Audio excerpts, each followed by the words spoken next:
It's Thursday, January 9, 2025. I'm Albert Mohler, and this is The Briefing, a daily analysis of news and events from a Christian worldview. Today in the National Cathedral in Washington, D.C., the nation will observe a formal state funeral. It's the funeral of the 39th President of the United States, Jimmy Carter.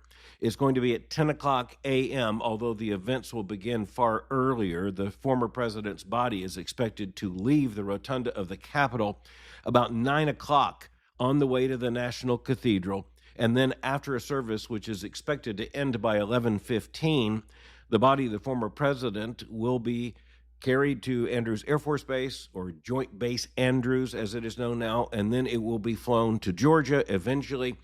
By 5:20 this afternoon, the internment ceremony in Plains is expected to begin. We will talk on tomorrow's edition of The Briefing about what happens today in these observances, the meaning of the state funeral, but just keep in mind that what defines a state funeral as a state funeral is that this funeral, though it will follow a traditional Christian pattern and will take place in a building clearly designated for Christianity, more on that tomorrow as well, it is a state funeral because it is being conducted by the state. It is a government act.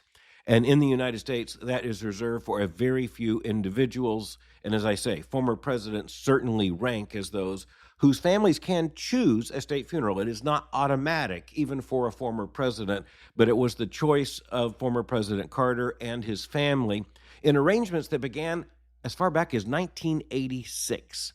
Just consider how long he lived, dying just days ago at age 100. In anticipation of that funeral, it's a wonderful thing for all Americans to watch, for American evangelical families to watch and understand the meaning of this service, the meaning of the historic passage, the recognition of a former president. This is the time when the formality points to the dramatic meaning of the event and of the significance of such events to our national life. We'll be talking about it tomorrow, but remember the state funeral begins about 10 o'clock this morning.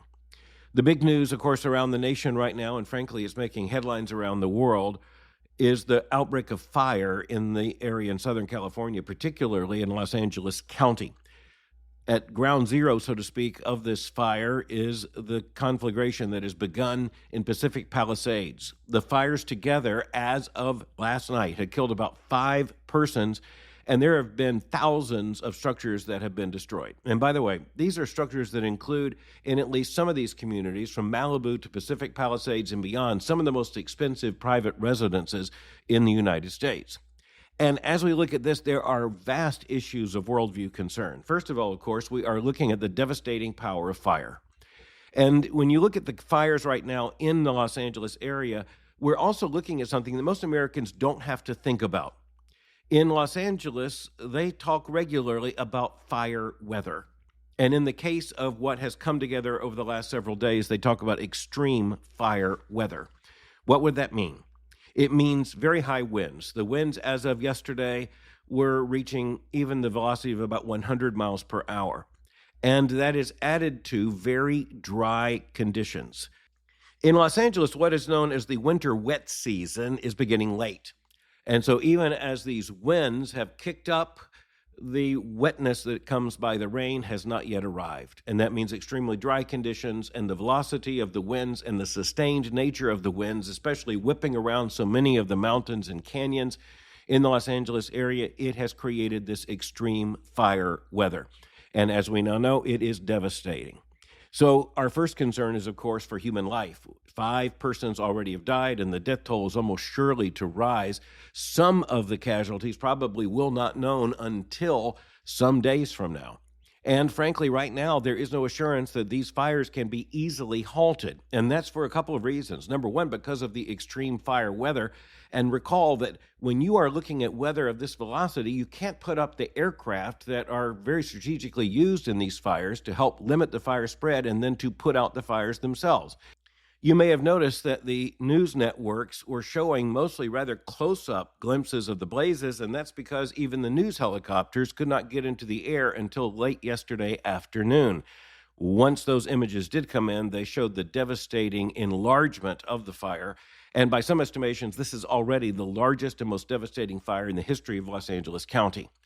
So, number one, again, our concern is, first of all, for human life, for saving human life. Secondly, the concern is for, just look around you, the reality of human civilization. That is to say, houses and supermarkets and roadways and schools and hospitals and all the things that human beings build as a part of our civilization. They add to human flourishing. They are a part of the dominion mandate given us in Scripture.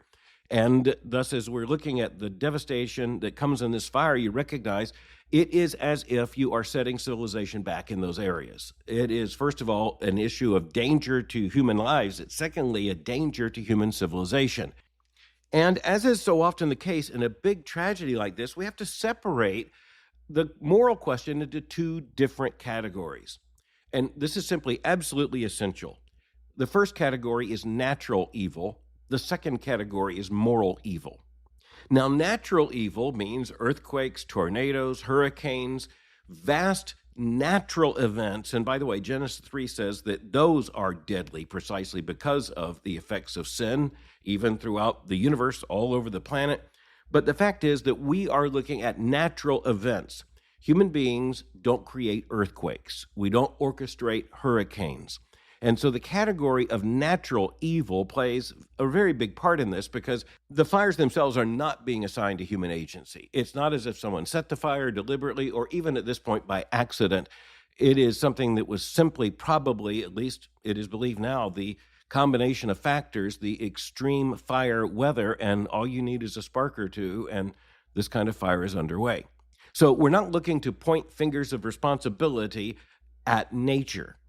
But moral evil is a different category, and this means that there's human responsibility, and that responsibility comes with moral accountability as well.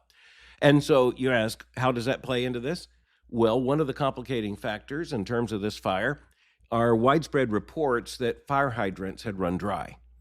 Now, who's responsible for that? We may find out the answer to that question soon, or it may not ever particularly be known right down to the level of an individual, but this much is known. California has had a water problem for a long time, and California's leadership has been woefully inadequate over a period of decades in responding to that water crisis. Just look at the fact that over the course of the last 3 to 4 years, California has received an unusually heavy rainfall, and we're talking about what is estimated as trillions of gallons of water. Where's all that water gone? Right into the Pacific Ocean. And you say, where else could it go? And the answer is into reservoirs and into holding facilities. And California has known for decades that these were necessary. And even as California continued to build and its population continued to grow, the vulnerabilities just increased. And politically, one of the big problems here is that you're looking at a big government that is extremely slow, obscenely slow at doing just about anything like creating a reservoir. And even as the media have poked at the president-elect, President Donald J. Trump, for having, during his first term in office, said that California makes itself vulnerable by actions such as not removing ground cover, the reality is he was right then, and he is right now. It is, of course, impossible, given the topography and the vegetation in California, much of it very beautiful. It is impossible to suggest removing all of that or even trimming all of that. But the reality is that there has been a reluctance, driven at least in some part by ecological concerns. There's been a reluctance to clear the ground in such a way that it might limit the spread of this kind of fire. Now, once again, we're talking about some level of human moral responsibility. It's not clear how much of this could have been prevented by any action, but certainly when we're looking at the threat to the water supply, we are looking at very important moral responsibility.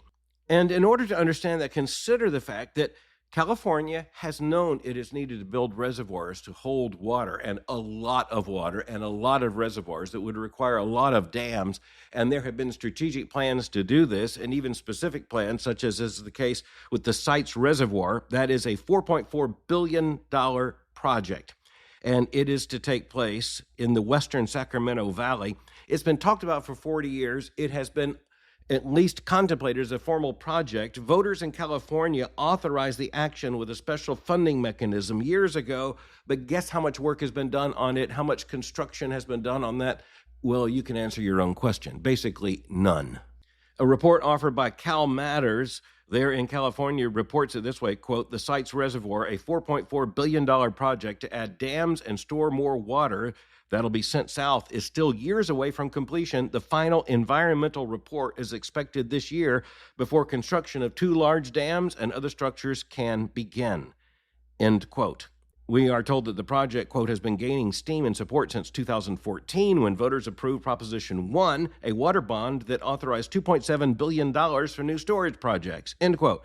Still, they say, this project remains, quote, almost a decade away, end quote. Now, the interesting thing is that this article was published in 2023 in the hopes that the project would be formally underway the next year in 2024. We're speaking in the early days of 2025.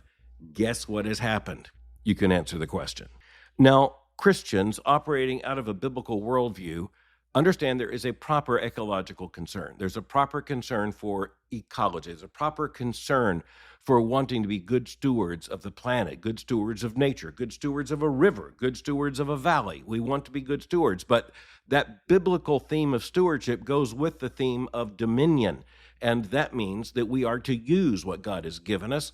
And the use of a dam in this case would literally save lives, not just save houses, but the absence of that water is a deadly factor. And by the way, this goes into feeding California. It goes into just, well, as is now very much a concern in some places, flushing the toilets in the state. You've got to have water, and you have to have water going to fire hydrants, or you face disaster upon disaster. But thinking in those terms, and at this point, California is an unusual case at the state level of a bloated administrative state, of vast government spending that is simply out of control and projects that never seem to get built.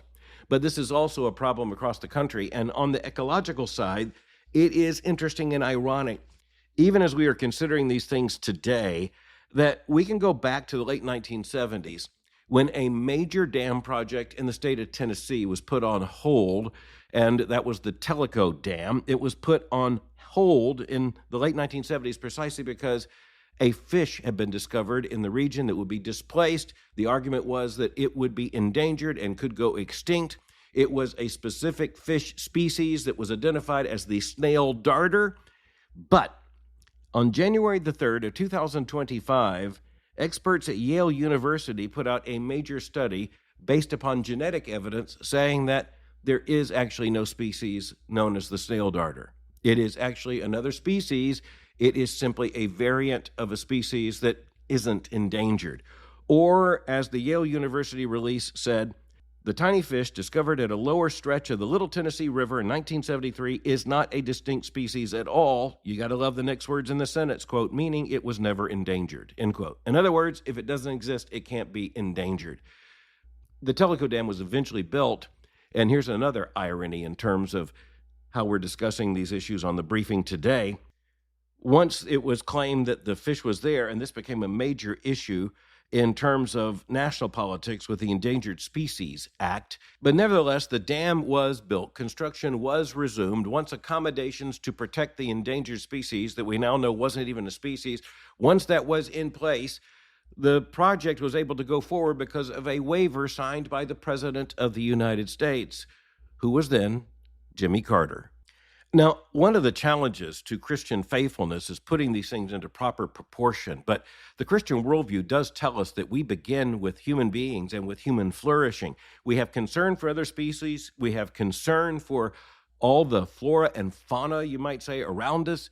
We have concern for human impacts, but we have a prior concern. The most fundamental concern is for human beings and human flourishing. That's what's missing when you look at the conditions there in California. And I'm not talking about the weather conditions, I'm talking about the political conditions, and those are based upon worldview considerations, and therein lies the problem. We will pray for the folks there in California and watch that story closely. We need to turn to big news, and in this case, it comes from Meta. That is the parent company to Facebook, and specifically it comes from Mark Zuckerberg, the CEO and founder of the social media platform and the larger company. The announcement that came in a video he released on Tuesday says that Facebook is going to make a very abrupt and very major change in terms of its policies. It is no longer going to cooperate with outside agencies in so-called fact-checking.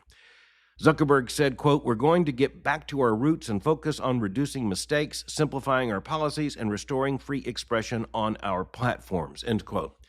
In a rather remarkable speech, Zuckerberg went on to say that he admitted that the fact-checking process had led to what was effectively a system of censorship, and that free speech had been constricted by the use of this fact-checking apparatus. Now, it was conducted by outside groups, but Facebook really did allow those outside groups to have a lot of influence, and that led to complaints by conservatives in particular that they were being fact-checked to the point of being canceled on platforms such as Facebook. Now, something similar was done for a time.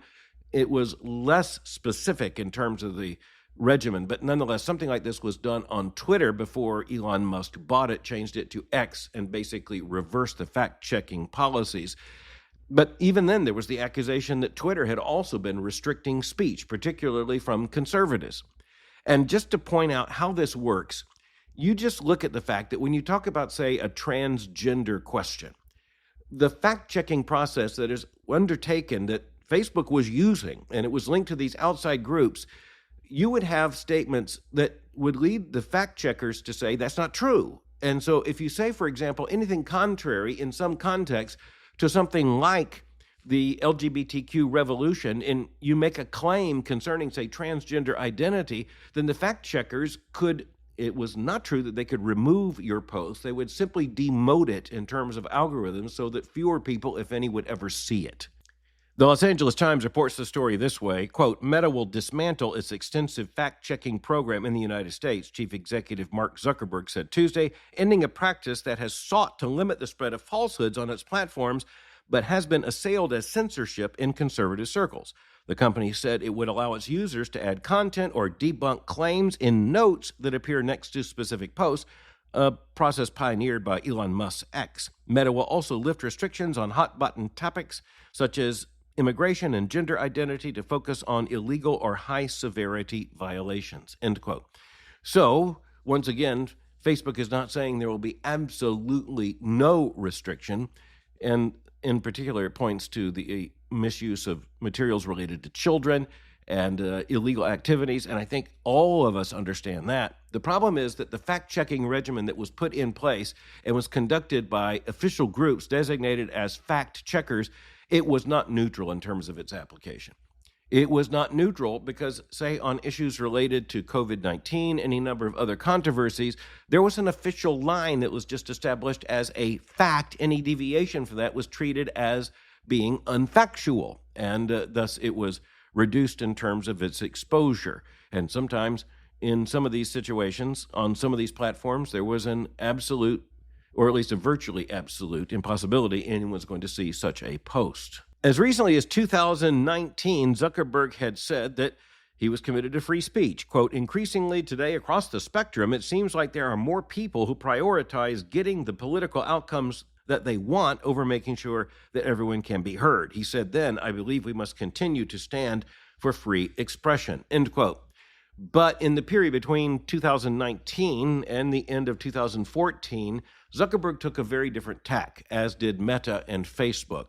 And that was towards the use of these fact-checking groups, and quite frankly, it led to the silencing, effectively, of many conservative arguments. Now, I want to be clear. The Christian worldview is established upon a clear understanding of truth. And that means we understand that the opposite of truth is not another truth. The opposite of truth is a lie. And we understand that a biblical understanding of truth makes very clear that a lie is a very serious sin. But we also understand that when it comes to the political exchange, you have arguments that are made, and if one side can say that's factual, and they can say we will demote your message because it will be declared non-factual, then honestly, you don't have any public debate. And as I say, it's one thing to argue about COVID-19. You could have medical doctors here and others making the arguments, but I will point to the issues related to the LGBTQ revolution. And there it's just extremely clear there was an ideological bias. And whether or not that completely disappears, that remains to be seen. But it is interesting that in this statement released on Tuesday, Mark Zuckerberg was very clear about the fact that he felt that The fact-checking process was not serving his customers, those who have registered and are members of Facebook, has not served that community well, thus has not served the purpose well, or the public purpose well. And understand, Facebook, Meta, it's a big company. Its purpose is to make a lot of money. And so, in one sense, one of the big problems for Zuckerberg is that there hasn't been a big win, a big commercial win, or a big new product in terms of the metaverse in quite a long time. He cannot afford for Facebook to become a big problem. And especially with the incoming Trump administration, clearly the political terrain has changed and is changing. There are many on the political left who, of course, are not happy about this at all.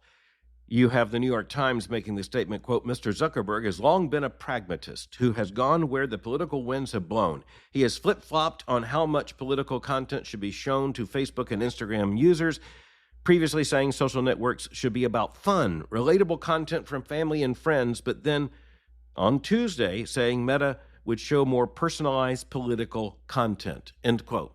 The New York Times also says that Zuckerberg has told his leadership team, which, by the way, now includes a major conservative figure on the board. That was not true.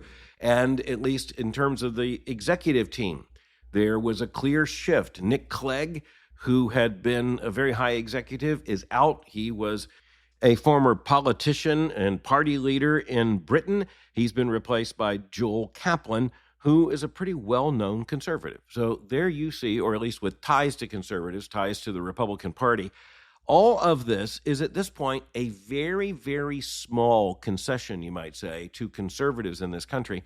But nonetheless, it is an important policy move. And it's really interesting to see that the fact checkers are not happy.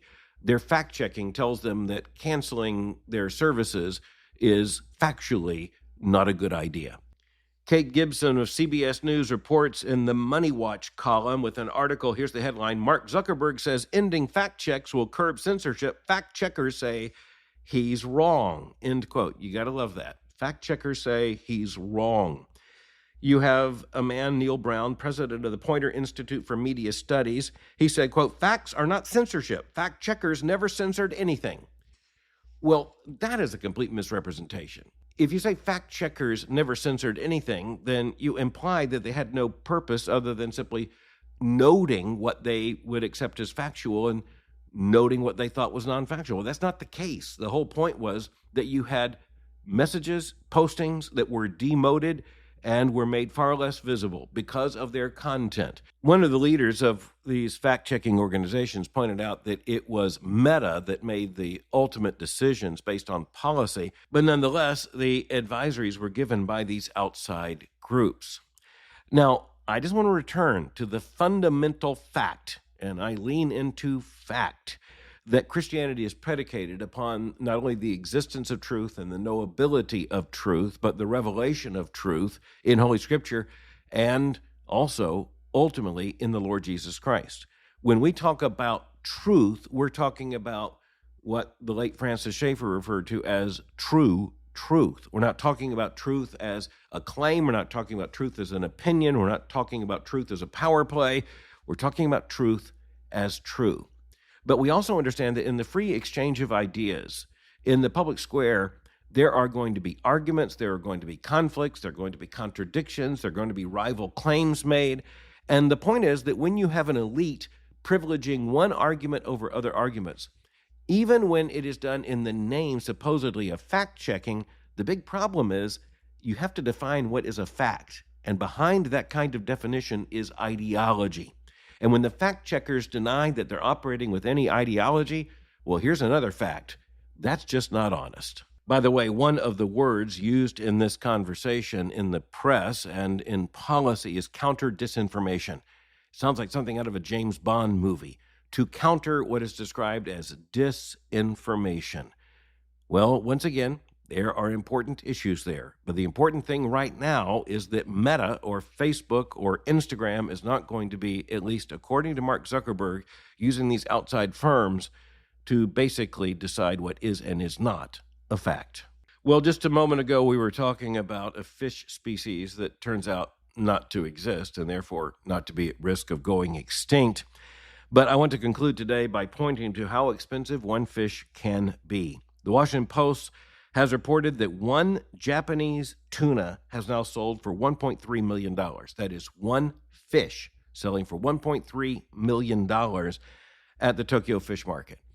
Now, that reminds me that with my wife, our family was able at one point to tour a fish market for Asia, and the fish market was in Honolulu, and most of the customers were from Japan. And we were dressed like surgeons by the time we were able to enter the facility, a very chilled facility in which there were hundreds of giant tuna, and sushi buyers were walking around and they were sampling the fish, and they were paying unbelievable amounts of money for some of those fish. They would be put on a plane, flown to Tokyo or to other cities in Asia, where they would be sold not intact, but sliced into countless slices.